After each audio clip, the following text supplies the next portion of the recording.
Hemos estado trabajando en derecho financiero y bancario temas acerca del tema del presupuesto, de los ingresos, de los gastos.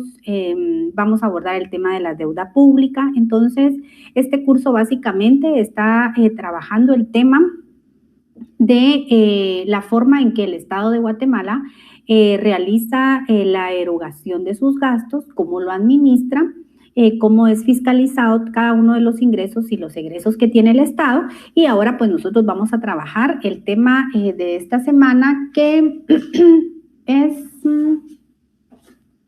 según nuestra programación número 10, tenemos que trabajar los gastos públicos. Entonces, vamos a trabajar este tema. Tal vez ya tuvieron acceso a ver el video, que no...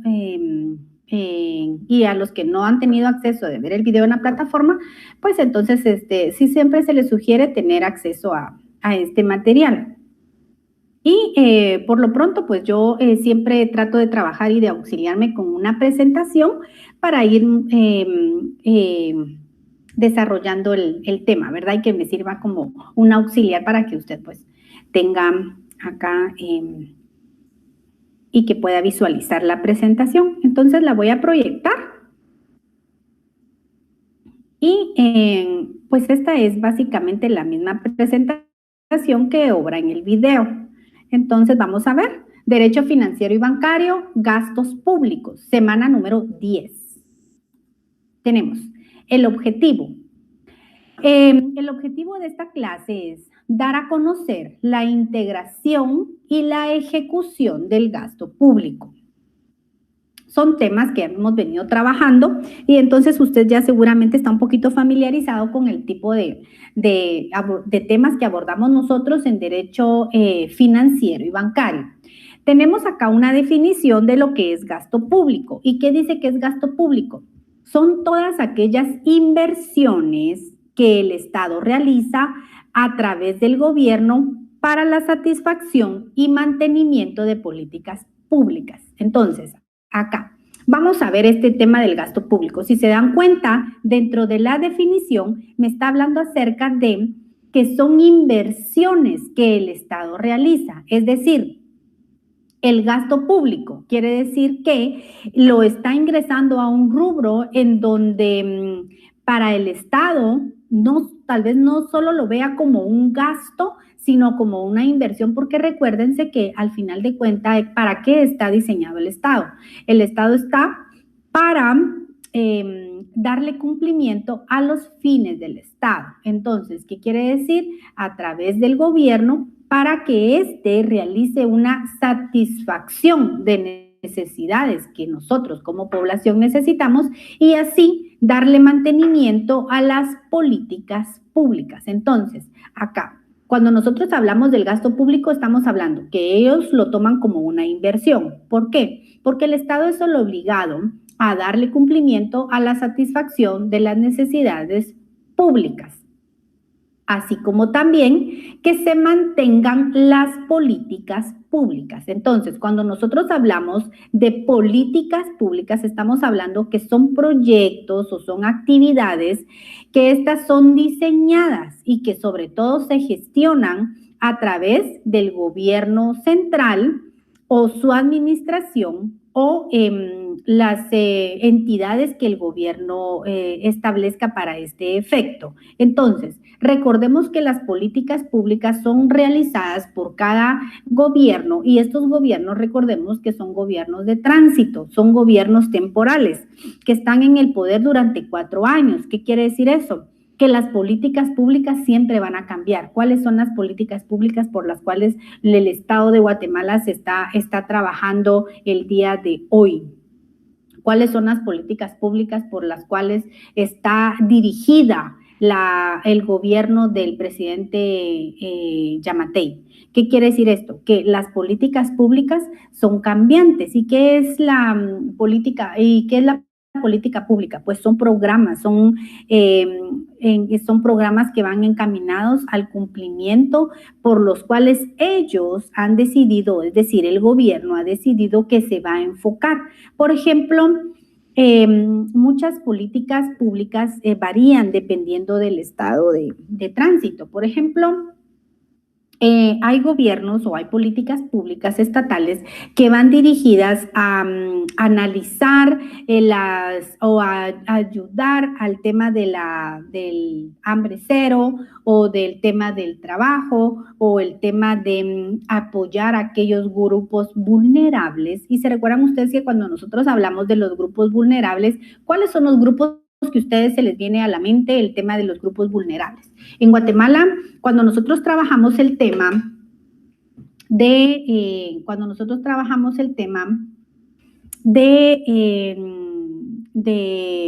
grupos vulnerables, nosotros podemos pensar, por ejemplo, el grupo de mujeres. Dentro del grupo vulnerable, jurídicamente hablando, nosotros encontramos, se ve, vamos a ver, permítanme, jóvenes, no sé si se logra ver no sé si logran ver bien la presentación o el audio. ¿Hay algún inconveniente aquí con la presentación? Es bueno que me lo digan porque estamos casi que iniciando el curso. Entonces, tenemos unos minutitos al aire. No sé si se ve bien la presentación, tal vez me ponen aquí. Ok, perfecto. Sí, muy bien. Encontramos nosotros dentro de los grupos vulnerables las mujeres, los grupos de la tercera edad. Muy bien. También tenemos, por ejemplo, el grupo de discapacidad. Entonces, es un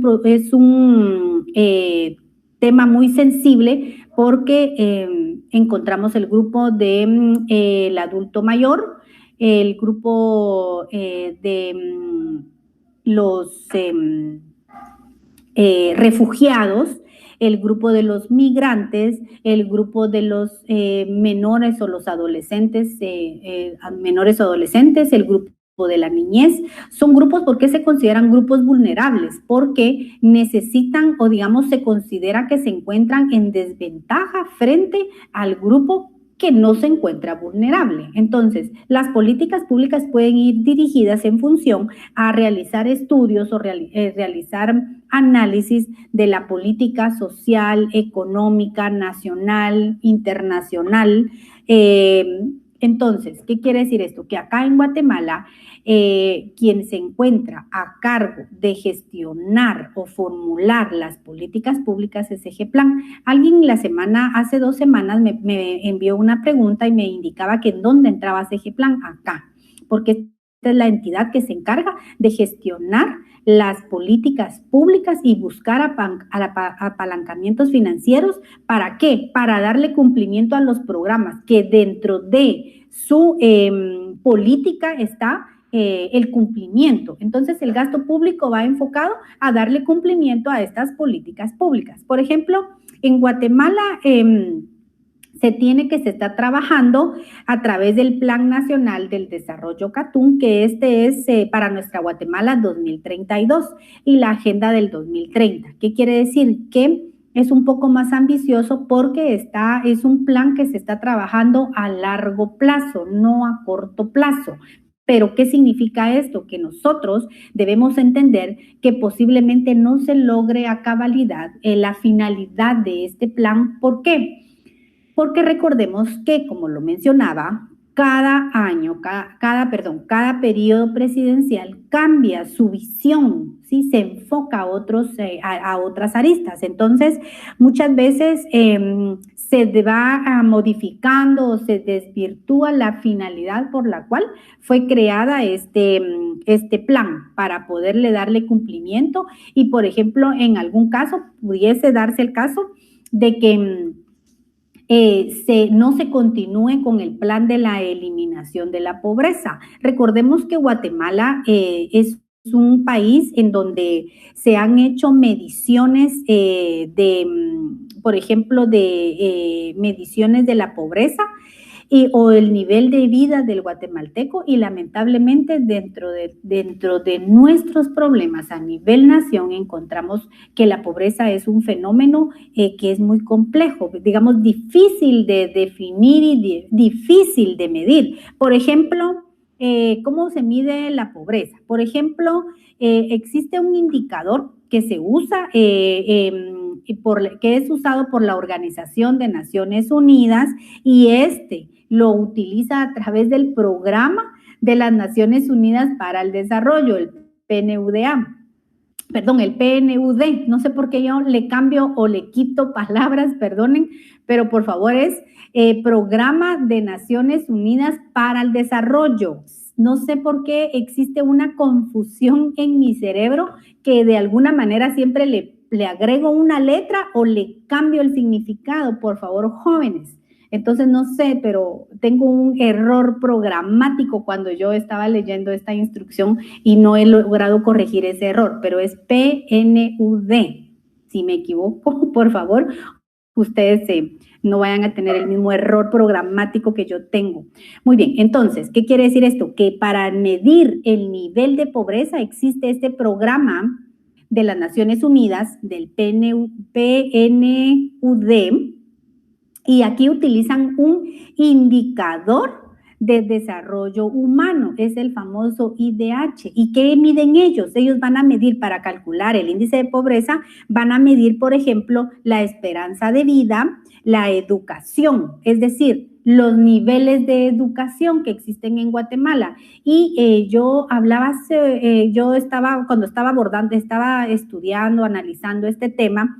Cuando se hace dentro del indicador, se estudia el tema de la educación, miren, en todos los niveles. El asunto es que, por ejemplo, cuando se mide el nivel de pobreza en Guatemala, por ejemplo, se habla el nivel de educación que se tiene a nivel primario. Muy bien, entonces, ¿qué quiere decir? Que allí nosotros eliminamos avanzamos nos excluimos del analfabetismo. Muy bien, saben leer. Llegamos al otro nivel, educación básica. Muy bien, avanzaron. Educación media, muy bien, es otro grupo, pero cada vez el grupo va reduciéndose. Educación universitaria es más reducido. Entonces, jóvenes, ustedes que son estudiantes de las ciencias del derecho, de estudiantes de las ciencias económicas, si tal vez hay algún alumno que está escuchando esta clase que pertenezca a otra facultad, por supuesto que ustedes están dentro de este grupo tan reducido que están dentro del grupo universitario. Y todavía se va más reduciendo, jóvenes, cuando ustedes culminen esta primera fase y ustedes obtengan su licenciatura y ustedes vayan viendo el siguiente nivel, su especialización, el posgrado que ustedes vayan a estudiar. ¿Qué quiere decir? Cada vez va reduciéndose ese grupo. Entonces, dentro del índice de desarrollo humano se mide el tema de la educación. Yo no sé si ustedes han tenido la oportunidad en alguna encuesta y les preguntan nivel o en alguna encuesta o cuando están solicitando trabajo o en algún lugar, yo más de alguna oportunidad he llenado una encuesta donde me indican, señalen cuál es su nivel de educación. Y a veces pues algunas personas mienten, no deberían de mentir porque es su realidad, entonces modifican la encuesta. ¿Sí? Entonces, ¿qué quiere decir? Es importante porque esa pregunta es importante porque es donde se mide el indicador del índice del desarrollo humano. Entonces, acá es donde se mide el tema de la pobreza, sobre todo el Producto Interno Bruto per cápita. Entonces, ¿qué quiere decir? Que muchas veces la calidad de vida del guatemalteco enfoca que estamos dentro del grupo de la pobreza. ¿Y cuál es el grupo de la pobreza? Pues bueno, la pobreza se puede decir que es se considera el grupo que se encuentra dentro de la pobreza que carece de recursos económicos, por ejemplo, de recursos de herramientas, de recursos de oportunidades, y todo va de la mano. Por ejemplo, de recursos, inclusive carece de educación. Y no necesariamente cuando estamos hablando de la educación no nos enfoquemos, por ejemplo, a pensar de que porque no pertenece o que no ha superado la universidad se encuentra dentro de este grupo. No, podemos pensar, por ejemplo, que no tiene una especialidad, por ejemplo, un herrero, que no tiene una instrucción en herrería, porque no la ha aprendido por lo menos a través de aplicando el derecho consuetudinario, que haya sido de generaciones que le hayan enseñado el oficio, ¿sí? Sino que posiblemente tenga esta oportunidad y conozca su oficio, pero no posee los elementos necesarios o los recursos o los ingresos para disponer de herramientas. Y eso es muy común. Dice, por ejemplo, yo soy un buen carpintero, pero lo que no tengo son herramientas. No puedo realizar mis muebles porque realmente yo carezco de herramientas. Si yo tuviera herramientas, yo pudiera. Entonces empiezan al yo pudiera. ¿Qué quiere decir? Que se encuentran dentro del grupo de pobreza, ¿sí? Porque hay carencia, falta de educación, falta de herramientas, falta de oportunidades. Entonces, ¿qué quiere decir? Que estas políticas públicas muchas veces van enfocados a sacar del grupo de la pobreza a un grupo alto, ¿sí? Que cambie, que se modifique. ¿Por qué? Porque realmente estas condiciones afectan a la calidad de vida del guatemalteco. Y para esto van enfocadas las políticas públicas, para cambiar la calidad de vida. ¿Y qué es la calidad de vida, jóvenes? ¿Qué se les viene a la mente que es calidad de vida? ¿Qué creen ustedes que saben ustedes de la calidad de vida? ¿Qué piensan ustedes que es calidad de vida? Gracias. ¿Qué creen ustedes que es que por aquí me pusieron una información del PNUD? Gracias, sí. Pero cuando escuchen que me equivoque, ya saben por qué. Porque me disculpo, pero no sé qué pasa con esta información en mi cerebro. Pero vamos a tratar de corregirlo. Muy bien, entonces, ¿qué creen ustedes que es la calidad de vida? Pues la calidad de vida abarca aristas muy importantes. ¿Y cuáles son estas aristas? Por ejemplo, el aspecto físico. El aspecto físico quiere decir que no nos encontramos dentro del grupo de la enfermedad, que existe salud en nosotros como personas individuales. Por ejemplo, ¿qué es la salud? Es la ausencia de la enfermedad. Muy bien. ¿Por qué? ¿Por qué la calidad de vida? Porque si una persona está enferma, está carente de salud, pero tiene recursos económicos para poder atender su salud, pues entonces va a estar su calidad de vida va a modificar. Pero ¿qué pasa si la calidad de vida del guatemalteco está en situación de enfermedad y no posee los recursos necesarios para curarse? Su calidad de vida disminuye. O por ejemplo, también están los aspectos económicos. Era lo que hablábamos en el tema de la pobreza. No cuenta con recursos para poder comprar sus herramientas, ¿sí? Digamos, no posee trabajo.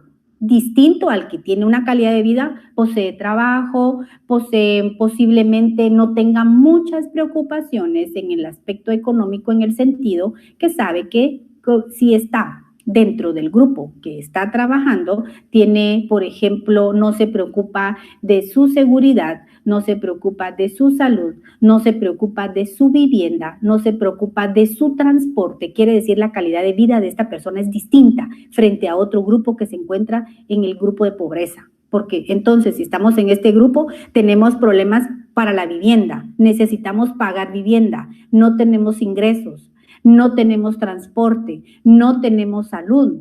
Quiere decir que ahorita nuestra calidad de vida está en peligro.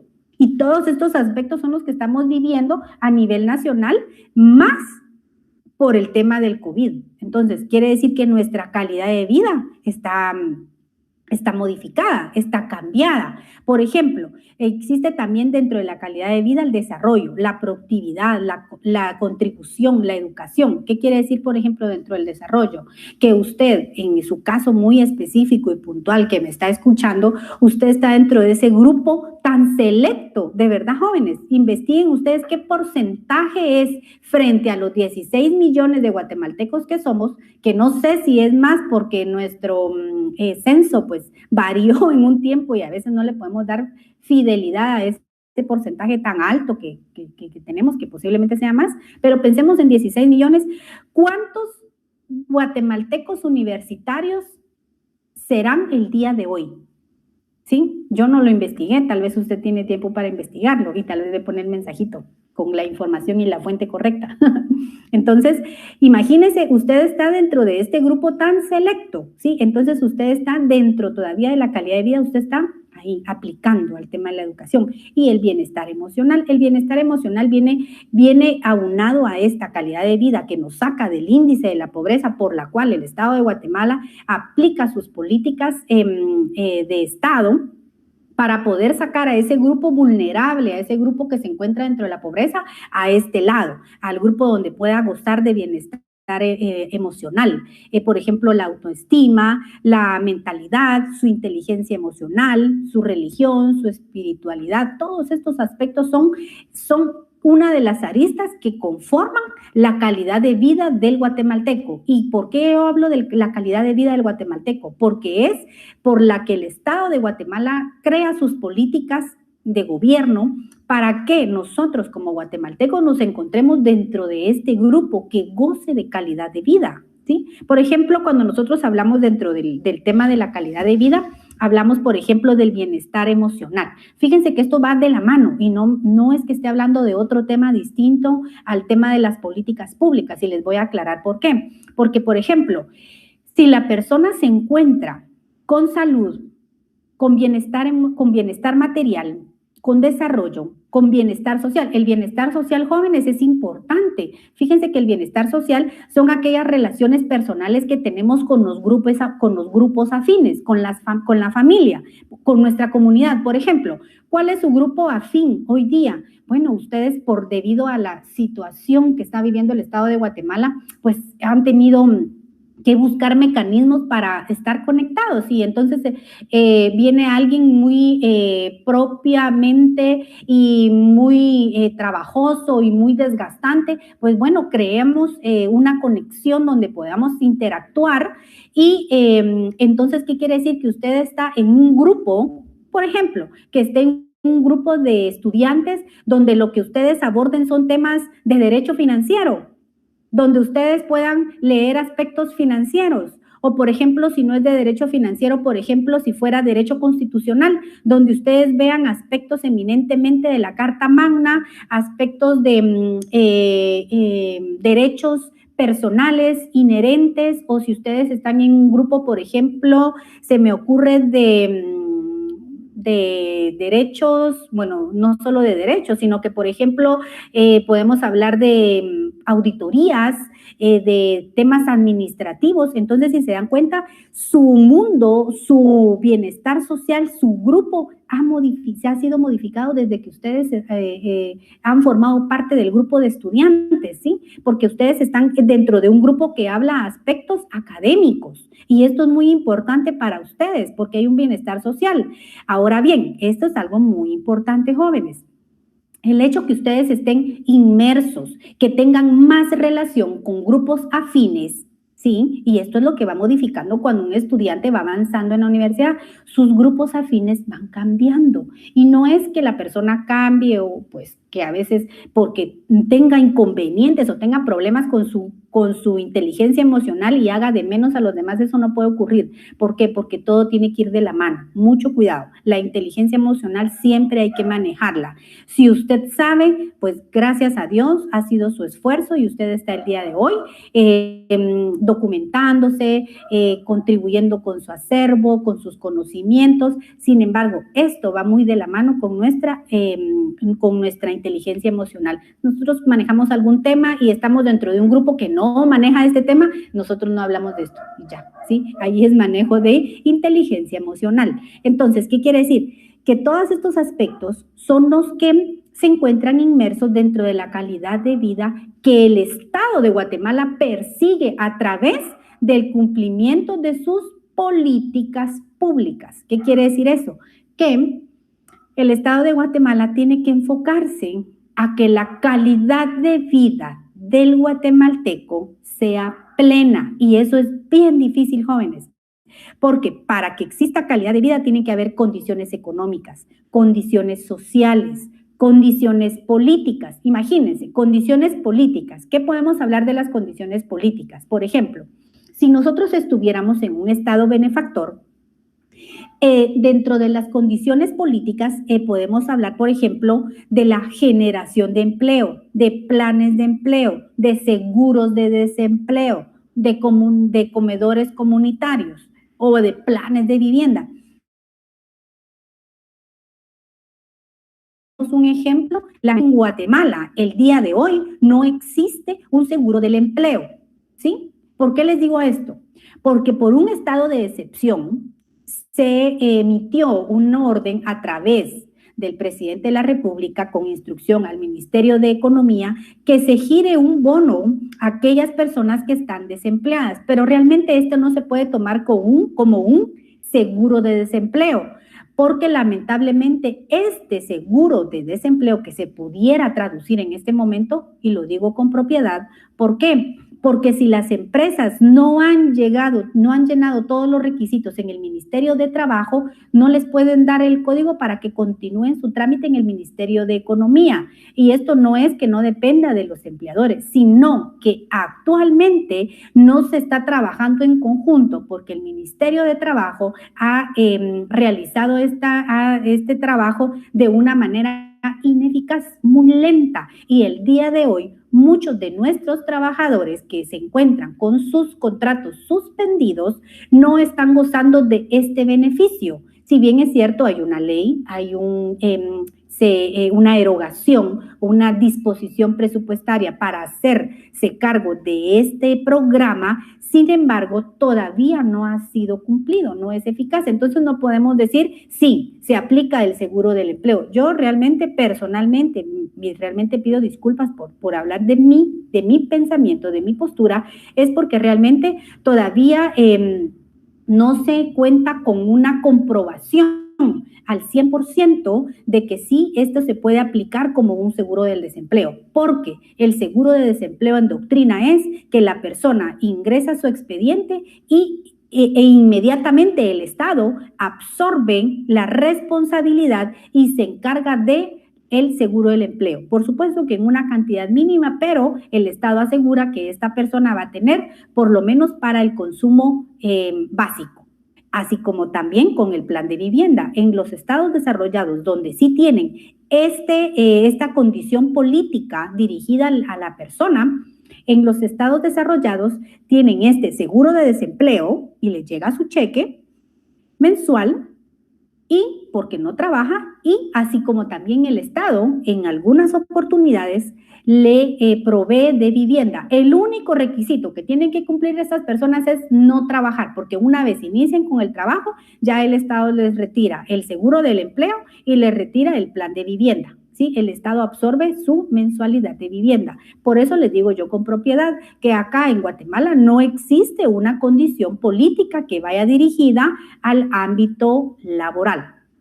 Muy bien, también tenemos las condiciones de salud y, por ejemplo, las condiciones naturales. Y podemos hablar muchas aristas de lo que abarca la calidad de vida, y que para esto están estas políticas públicas de la nación que van dirigidas a la colectividad para darle cumplimiento a la calidad de vida. Muy bien, hablemos de la ejecución del gasto público por medio de los presupuestos o programas.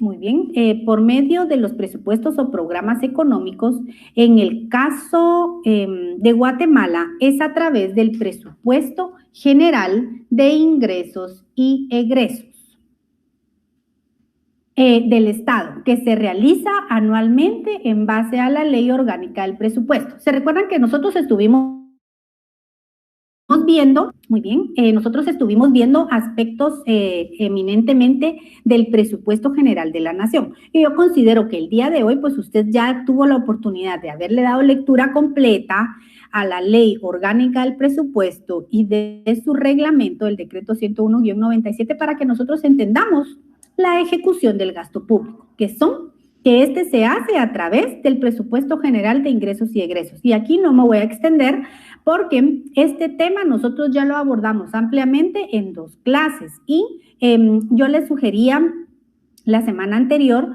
si usted tenía alguna duda específica del tema del presupuesto general de ingresos y egresos del Estado, pues con mucho gusto me puede enviar un correo y entonces sí es una pregunta muy concreta. Pero ¿qué fue la salvedad que yo hice? Después que usted haya dado lectura a la ley orgánica del presupuesto, porque esta es muy clara, nos dice los plazos, nos dice qué entidades, nos dice qué documentos presentar, nos dice cuándo y nos dice qué pasa si sí, qué pasa si no. Digamos, es una ley que nos da nos lleva paso a paso, ¿verdad? Entonces, ¿qué quiere decir? Que acá la ejecución del gasto público se hace a través de esta ley. Muy bien.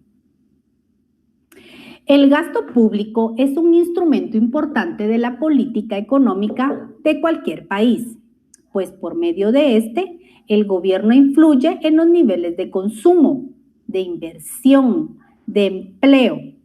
Así, el gasto público es considerado la devolución a la sociedad de algunos recursos.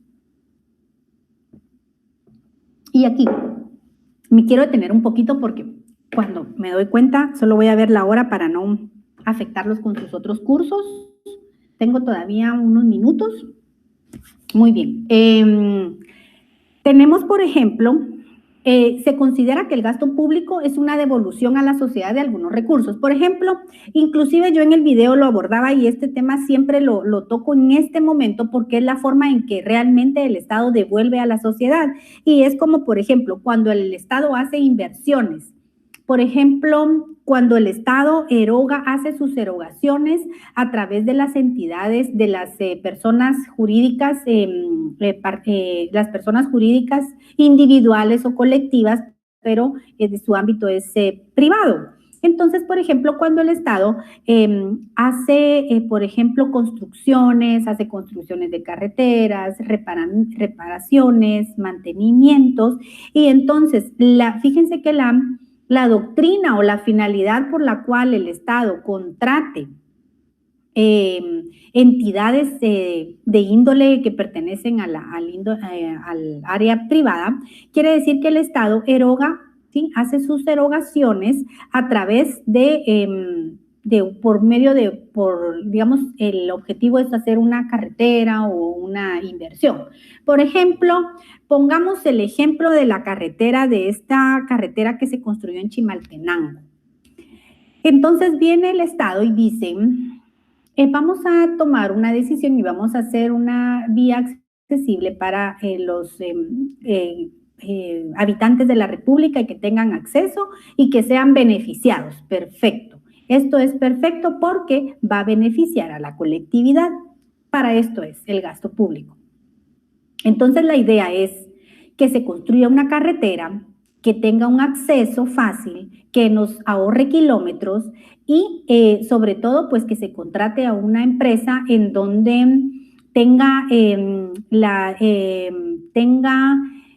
plena seguridad que va a realizar la construcción como debe ser, con los materiales que debe ser, que tenga la durabilidad que ofrece, porque tal vez algunos que trabajan directamente en estas entidades, ¿verdad? Porque hay muchos estudiantes, muchos de ustedes trabajan en entidades que dominan perfectamente este tema. Entonces, tienen que cumplir, ¿verdad? Ellos ofrecen, ¿qué me ofrece? Yo le ofrezco construirle una carretera de N número de grosor del asfalto, porque esto se mide por grosor, dependiendo de cuál es el movimiento que va a tener de vehículos y qué cantidad de vehículos y qué vehículos pesados, etcétera. Muy bien. Entonces, de N número de grosor. Muy bien. Y va a tener una extensión y va a tener un ancho y vamos a perforar y vamos a levantar muros y los muros van a estar asegurados y vamos a tener fuentes de pluviales adecuados y vamos a tener tragantes y vamos a tener iluminación y le ofrecen todo. Entonces dicen, bueno, yo elijo, como yo he estado, elijo al mejor postulante porque me ofrece todo, bueno, bonito y barato.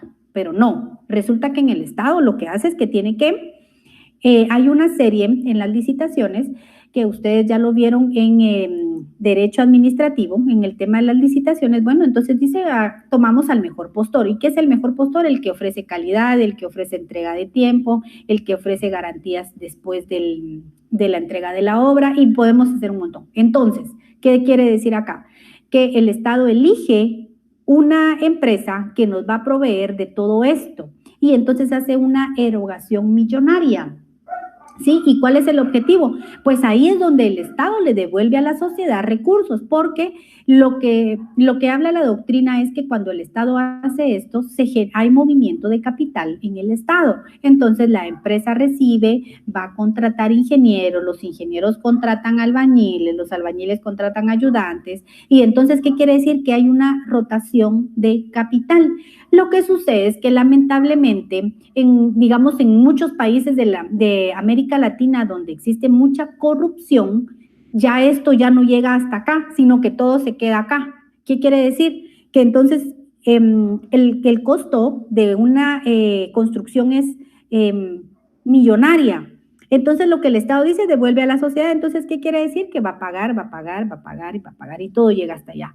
¿Y qué pasa en nuestros países latinoamericanos? Que ya no llega hasta acá, todo el ingreso se queda acá, ¿sí? Un gran porcentaje acá menos acá y nada acá. Por ejemplo, ingenieros, arquitectos, grupos, ¿sí? Ya ellos ya van recibiendo menos en menos calidad, en menos calidad. Y lo que la doctrina habla es que dice que va a haber un movimiento de capital, recibe la empresa, paga a los contratistas o a los ingenieros y estos a sus albañiles, y los albañiles pues tienen un ingreso, ¿verdad?, de manera que el Estado devuelve. Inclusive cuando nosotros estudiamos este tema, por ejemplo, el maestro que me enseñó a mí este tema, indicaba, miren, por ejemplo, hasta la señora que vende las tortillas es beneficiada con ese ingreso.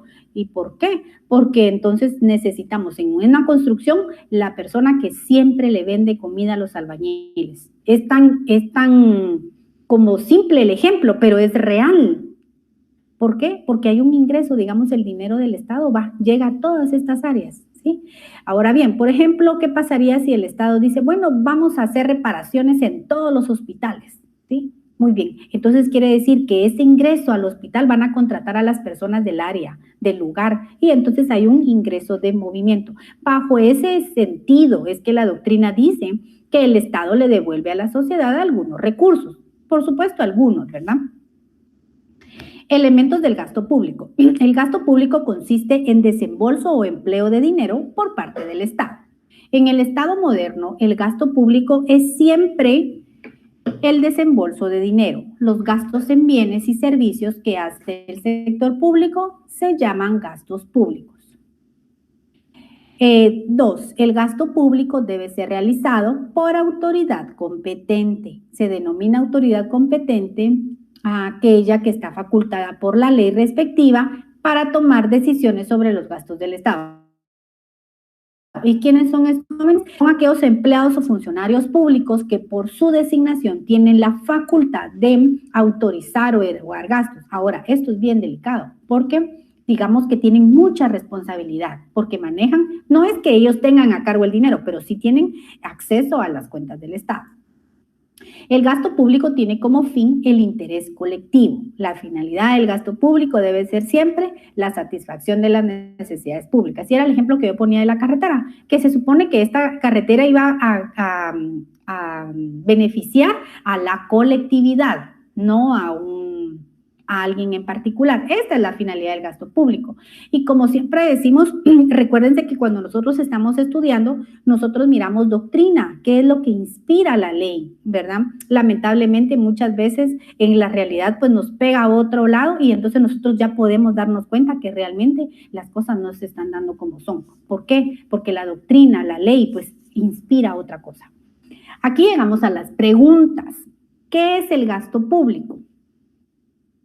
Son todas aquellas inversiones que el Estado realiza a través del gobierno para la satisfacción y mantenimiento de las políticas públicas. Son todas aquellas inversiones que el Estado realiza a través del gobierno para la satisfacción de un grupo determinado.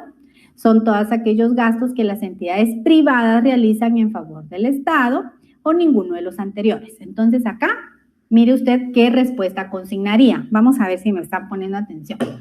Y ¿qué son las políticas públicas? Son planes que la entidad privada provee al Estado. Ya casi nos queda poquito tiempo. Y son planes de proyectos diseñados por la sociedad civil para que el Estado los ejecute. Son proyectos, actividades que el gobierno gestiona a través de su administración o ninguno de los anteriores. Vamos a ver si me contestan correcto. ¿Cuál es la finalidad del gasto público? Cumplimiento del interés particular, satisfacción de las necesidades públicas, construcción de carreteras, erogar el presupuesto asignado. Muy bien, jóvenes, entonces, con esto, muchísimas gracias por su atención. Es como nosotros hemos concluido con la clase del día de hoy. Muchísimas gracias por su atención. Y cualquier cosa, por favor, estoy a las órdenes. Me pueden enviar algún correo.